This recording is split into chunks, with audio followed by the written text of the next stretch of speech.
Hello दोस्तों, नमस्कार। स्वागत है आप सभी लोगों का स्टडी आईक्यू पर। दोस्तों, स्टडी आईक्यू के साथ आप लोग जुड़ चुके हैं और मैं शुभम सरधालिया एक इंपॉर्टेंट लेक्चर लेकर आपके साथ में जुड़ा हूं। दोस्तों, इस टॉपिक में जिस विषय पे हम बात करने वाले हैं भैया, उस टॉपिक का, उस विषय का जो संबंध है वो सीधा सीधा आसाम से है। तो दोस्तों, नॉर्थ ईस्टर्न स्टेट आसाम से ये न्यूज आर्टिकल जो है वो संबंधित है। आसाम का प्रसिद्ध काजीरंगा नेशनल पार्क, काजीरंगा राष्ट्रीय उद्यान जो है वो हिंदुस्तान का सर्वप्रथम नेशनल पार्क या राष्ट्रीय उद्यान बन चुका है, जिसको के सैटेलाइट फोन से लैस कर दिया गया है। भैया, सैटेलाइट फोन जो है वहां पर मौजूद ऑफिशियल्स को दे दिए गए हैं और इसी के साथ में भारतीय संचार निगम लिमिटेड बीएसएनएल द्वारा संचालित ये सैटेलाइट फोन्स जो है ये कम्युनिकेशन में जो है वो काजीरंगा नेशनल पार्क में मदद करने वाले हैं। इस विषय पे हम इस आर्टिकल में जो है वो बात करने वाले हैं। दोस्तों, अगर आप तैयारी कर रहे हैं आसाम स्टेट एग्जाम्स की तो बेहतरीन कोर्सेज आपको स्टडी आईक्यू पर मिलेंगे। इन कोर्सेज का हिस्सा बने और अपनी तैयारी को जो है वो शानदार तरीके से आगे बढ़ाएं। तो दोस्तों, न्यूज आर्टिकल जो है वो बात करता है Kaziranga becomes India's first national park to be equipped with satellite phones.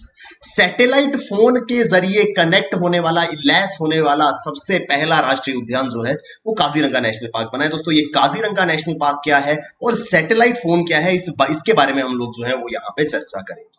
दोस्तों, काजीरंगा नेशनल पार्क पहला ऐसा पार्क है जिसको सैटेलाइट फोन्स दिए गए हैं और 10 सैटेलाइट फोन्स जो है वो पार्क ऑफिशियल्स को, पार्क के अधिकारियों को सौंपे गए हैं। दोस्तों, सैटेलाइट फोन क्या होता है और इसकी जरूरत क्या है, इसके बारे में मैं आपको थोड़ा बताना चाहता हूं। दोस्तों, नॉर्मली फोन है, सबसे पहली चीज क्या है, सैटेलाइट है और सैटेलाइट के आगे टर्म है फोन। फोन क्या होता है, मोबाइल भैया, यानी कि एक दूसरे से बात करने के लिए एक डिवाइस, इक्विपमेंट दिया गया है। अब आपका सवाल ये होगा कि सर सैटेलाइट फोन क्यों, मोबाइल क्यों नहीं दे दिया? तो भैया जी, कुछ वजह है कि जिस कारण से मोबाइल फोन जो है वो नहीं दिए गए बल्कि स्पेशलाइज्ड सैटेलाइट फोन दिए गए। और कैसे ये सैटेलाइट फोन एक रेगुलर मोबाइल से अलग होता है वो मैं आपको भी बताऊंगा। दोस्तों, ये डिसीजन जो है वो लिया गया था कि सभी ऑफिशियल्स को वहां पर सैटेलाइट फोन जो है वो दिए जाएंगे और ये हाई लेवल मीटिंग में डिसाइड किया गया था, जिसकी अध्यक्षता खुद मुख्यमंत्री डॉक्टर हेमंत बिस्वा जी ने जो है वो करी थी।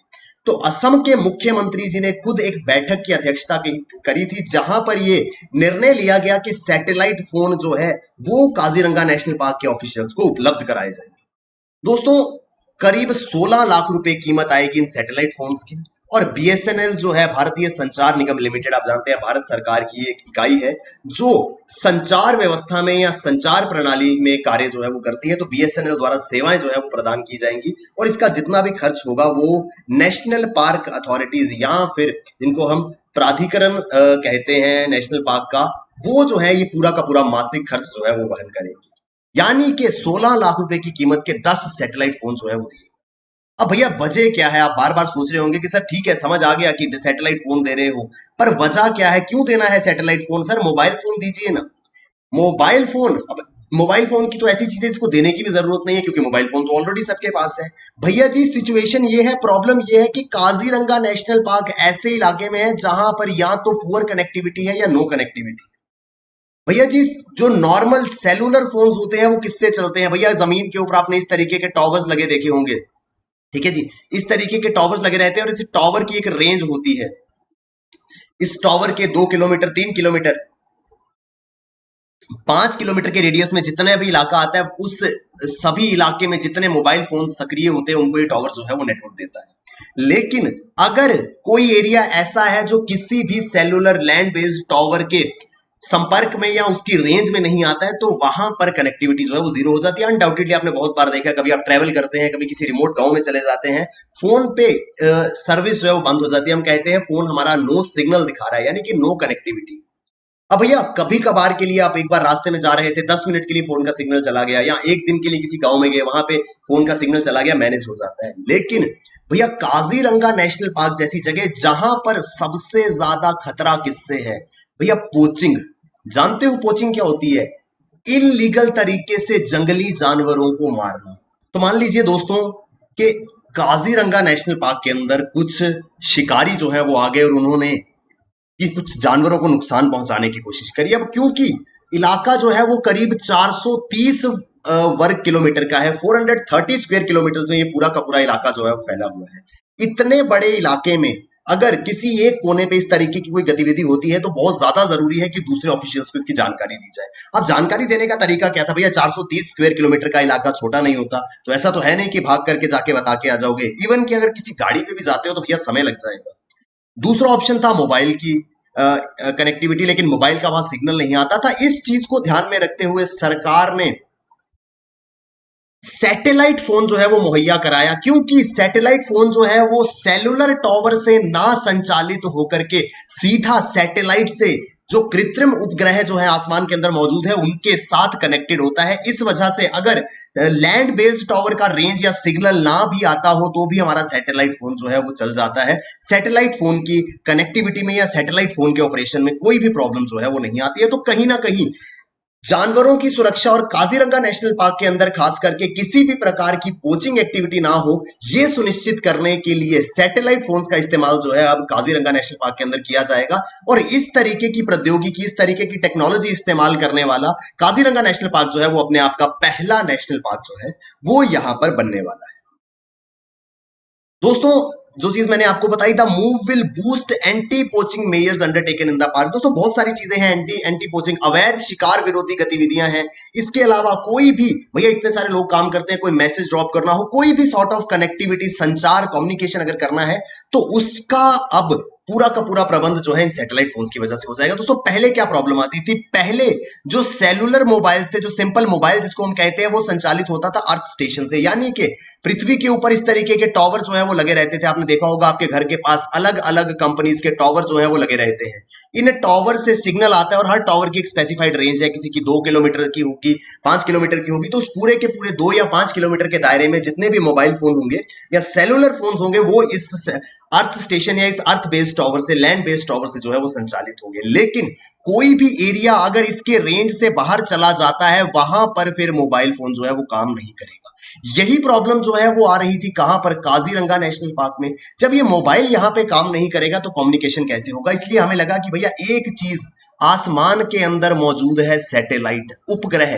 दोस्तों सैटेलाइट, इनके अंदर क्षमता होती है ये पूरी की पूरी अर्थ को जो है वो कवर कर सकते हैं। तो भैया इंडिया के ऊपर हमारे बहुत सारे कम्युनिकेशन सैटेलाइट, संचार उपग्रह मौजूद हैं और ये कम्युनिकेशन सैटेलाइट से हम डायरेक्ट अपना कम्युनिकेशन जो है वो कर सकते थे। तो भैया ये जो सैटेलाइट फोन है ये इस सेलुलर टॉवर, सेलुलर मोबाइल की तरह लैंड बेस्ड टॉवर पे ना जाकर के सीधा सैटेलाइट पे जाता था। प्रोसेस सेलुलर का भी यही है, सेलुलर फोन का सिग्नल जाता है लैंड बेस्ड टॉवर पे और लैंड बेस्ड टॉवर जो है ये सिग्नल सैटेलाइट तक पहुंचाता है। तो 2 स्टेप में ये कम्युनिकेशन होता है, वेयर एज जो सैटेलाइट फोन्स है उससे डायरेक्ट सैटेलाइट के साथ में हमारा कम्युनिकेशन जो है वो हो सकता है।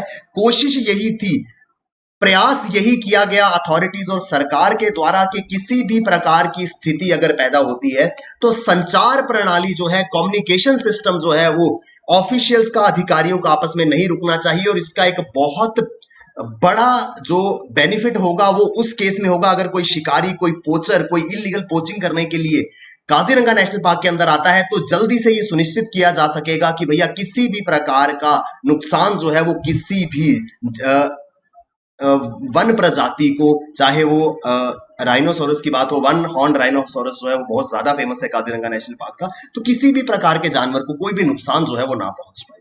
तो ये है दोस्तों ये पूरा का पूरा न्यूज आर्टिकल जहां पे सैटेलाइट फोन्स की इंपॉर्टेंस की जो है वो बात की गई है। दोस्तों अब क्योंकि satellite phones Kaziranga national park में दिए गए हैं तो काजीरंगा नेशनल पार्क की थोड़ी सी हम यहाँ पे चर्चा जो है वो करेंगे। काजीरंगा नेशनल पार्क आप जानते हैं भैया असम के अंदर मौजूद है। असम नॉर्थ ईस्टर्न स्टेट के अंदर एक बहुत प्रसिद्ध काजीरंगा नेशनल पार्क जो है वो मौजूद है। काजीरंगा नेशनल पार्क फेमस है अपने वन हॉर्न राइनोस के लिए। सबसे ज्यादा वन हॉर्न राइनोस जो है वो पाए जाते हैं काजीरंगा नेशनल पार्क में। It is one of the most important wild life reserve in India. It is one of the most famous parks in India and is known for its one horn rhinoceros. एक सींग वाले गैंडे के लिए ये काजीरंगा राष्ट्रीय उद्यान जो है वो प्रसिद्ध है। दोस्तों ये जो नेशनल पार्क है ये करीब, मैंने आपको जैसे पहले बताया था, 430 वर्ग किलोमीटर के इलाके में फैला हुआ है। असम राज्य के 3 डिस्ट्रिक्ट से होकर के गुजरता है, कार्बी एंगलोंग, नागांव डिस्ट्रिक्ट और गोलाघाट। कार्बी एंगलोंग, नागांव डिस्ट्रिक्ट और गोलाघाट जिले से होकर के ये गुजरता है। It hosts the 2/3 of world's great one horn rhinoceros.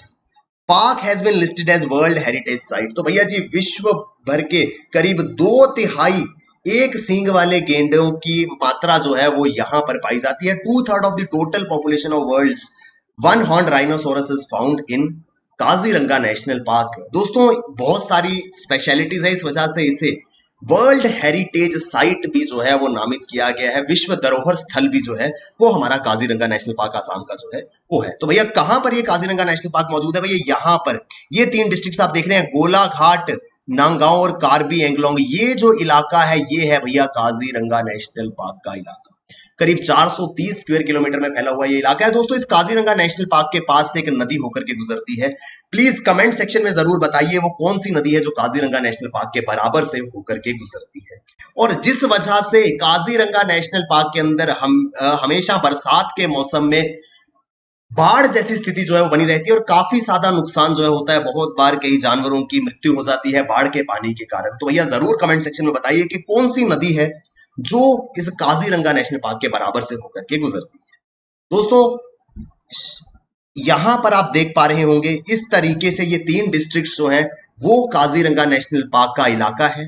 Kaziranga national park पर अगर पहुंचना हो तो ये 3 डिस्ट्रिक्ट से नियरेस्ट एयरपोर्ट जो है वो जोरहाट डिस्ट्रिक्ट का रोवरिया एयरपोर्ट है। रोवरिया एयरपोर्ट जो है वो यहां से नियरेस्ट है। या फिर असम का गुवाहाटी एयरपोर्ट है, जहां फिर जोरहाट एयरपोर्ट है। तो नियरेस्ट जो है वो जोरहाट एयरपोर्ट है। ये दोस्तों उन लोगों के लिए इंपॉर्टेंट है क्योंकि बहुत लोग एज अ टूरिस्ट पर्यटन के लिए पर्यटक के रूप में काजीरंगा नेशनल पार्क जाते हैं। यहाँ पर टूरिस्ट के लिए बहुत शानदार तरीके से नेशनल पार्क का सफारी जो है वो ऑर्गेनाइज कराई जाती है। यहाँ पर प्रकृति और इन जानवरों के बीच जाकर के पूरा का पूरा जो वन जीवन है उसको एक इंसान जो है वो महसूस कर सकता है। इस वजह से यहां पर टूरिस्ट डेस्टिनेशन जो है वो इसको एक इंपॉर्टेंट माना गया है।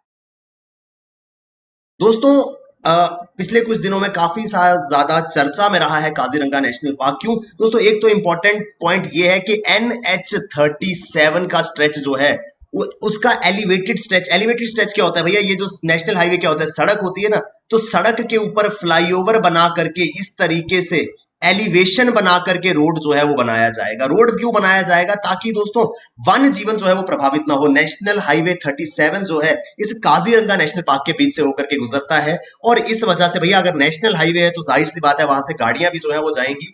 तो बहुत बार मैन एनिमल कॉन्फ्लिक्ट की सिचुएशन जो है वो आ जाती है। मैन एनिमल कॉन्फ्लिक्ट क्या होता है दोस्तों? जब नेशनल हाईवे से होकर के गाड़ियां गुजरती हैं तो भैया जी कहीं ना कहीं कोई जानवर से टकराने का खतरा जो है वो बना रहता है। हालांकि जो अथॉरिटीज है उनके द्वारा ये कोशिश की जाती है और बहुत सारे रूल्स भी जो है बनाए गए हैं जिसके अंतर्गत 40 किलोमीटर प्रति घंटे की मैक्सिमम स्पीड लिमिट जो है वो रखी गई है कि 40 किलोमीटर से ज्यादा की रफ्तार से आप यहाँ पे गाड़ी नहीं चला सकते। फिर भी कई बार कुछ जानवर जो है वो वाहनों की चपेट में आ जाते हैं। तो भैया ऐसी सिचुएशन से बचने के लिए 37 नेशनल हाईवे नंबर 37 पे 35 किलोमीटर लंबा एलिवेटेड रोड या फ्लाईओवर जो है वो बनाया जाएगा ताकि आराम से नेशनल हाईवे वहां से गुजरे और जानवरों को कोई भी नुकसान जो है वो ट्रैफिक या आवाजाही से जो है वो ना पहुंचे। क्योंकि काफी बार हमको इस तरीके की सिचुएशन देखने को मिलती है जब इस हाईवे से होकर के जो गाड़ियां गुजरती हैं उनसे टकराने के कारण कुछ जानवर जो हैं उनको या तो इंजरी हो जाती है या कई बार डेथ भी जो है उन जानवरों की हो जाती है।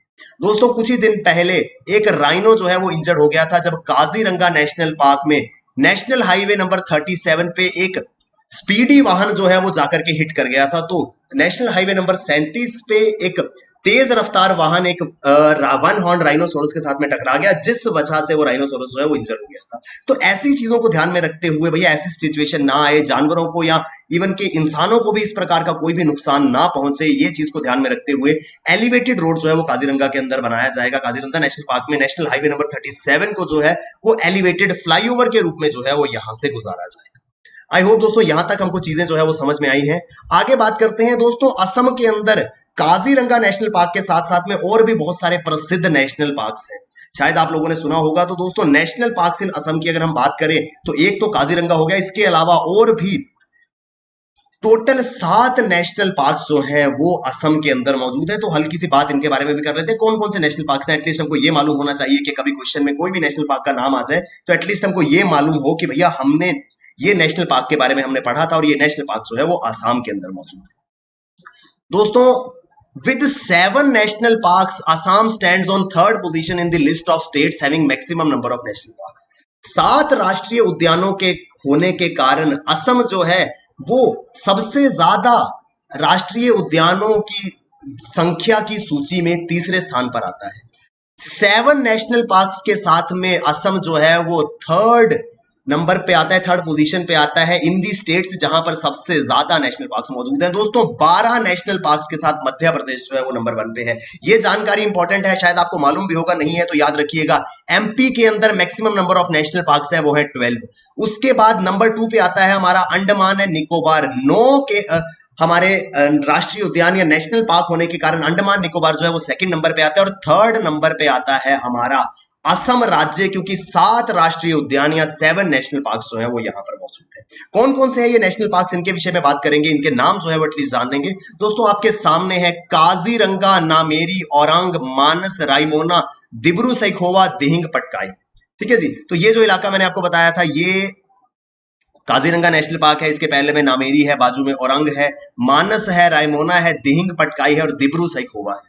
ठीक है जी दोस्तों, ये 7 नेशनल पार्क, इनके नाम याद रखिएगा। Kaziranga national park, Manas national park, Nameri national park, Orang national park, Dibru Saikhowa national park, Raimona national park और दिहिंग पटकाई। ये 7 राष्ट्रीय उद्यान जो है वो असम के अंदर मौजूद है। दोस्तों यहां पर याद रखने वाली और समझने वाली बात यह है, इस तरीके से सवाल आ सकता है, भैया ये जो 2 है ये लेटेस्ट एडिशंस है। 2021 में रायमोना नेशनल पार्क और दिहिंग पटकाई को जो है वो राष्ट्रीय उद्यानों या नेशनल पार्क की सूची में जो है वो शामिल किया गया है। इस तरीके का सवाल पूछा जा सकता है, which is the most recent addition to the list of national parks in Assam. Assam के अंदर राष्ट्रीय उद्यानों की सूची में शामिल होने वाला सबसे लेटेस्ट, सबसे रिसेंट नेशनल पार्क कौन से हैं, तो याद रखना है रायमोना नेशनल पार्क और दिहिंग पटकाई। इसमें भी दिहिंग पटकाई जो है वो मोस्ट लेटेस्ट है। पहले रायमोना नेशनल पार्क हुआ था और उसके बाद 2021 में ही दिहिंग पटकाई जो है नेशनल पार्क इस पूरी की पूरी सूची में जो है वो शामिल हुआ था। दोस्तों आई होप हमको डिटेल्ड डिस्कशन जो है वो समझ में आया होगा। क्या है ये पूरा का पूरा न्यूज आर्टिकल, जिसमें मैंने आपसे बात करी कि भैया काजीरंगा नेशनल पार्क में ऑफिशियल्स को सैटेलाइट फोन प्रोवाइड कराए गए हैं। क्या होता है सैटेलाइट फोन, क्यों ये नॉर्मल फोन से अलग है और क्या इसका फायदा होगा। इसके साथ काजीरंगा नेशनल पार्क की जो भी इंपॉर्टेंट न्यूज पिछले दिनों जिसके बारे में चर्चा रही उसकी हमने बात करी और असम के अंदर मौजूद नेशनल पार्क को हमने यहाँ पे जो है वो डिस्कस करा है। आई होप दोस्तों ये आर्टिकल जो है वो हमको समझ में आया होगा। इसी प्रकार से दोस्तों अगर आप असम स्टेट एग्जाम्स की तैयारी कर रहे हैं तो हमारे बेहतरीन कोर्सेज जो है वो आपके लिए मौजूद है। इन कोर्सेज का हिस्सा बने और अपनी प्रेपरेशन को शानदार बनाए और जिस भी एग्जाम के लिए आप प्रिपेयर कर रहे हैं उस एग्जाम को जल्द से जल्द क्लियर करें। थैंक यू वेरी मच दोस्तों, all the best, keep working hard, bye bye, take care, जय हिंद।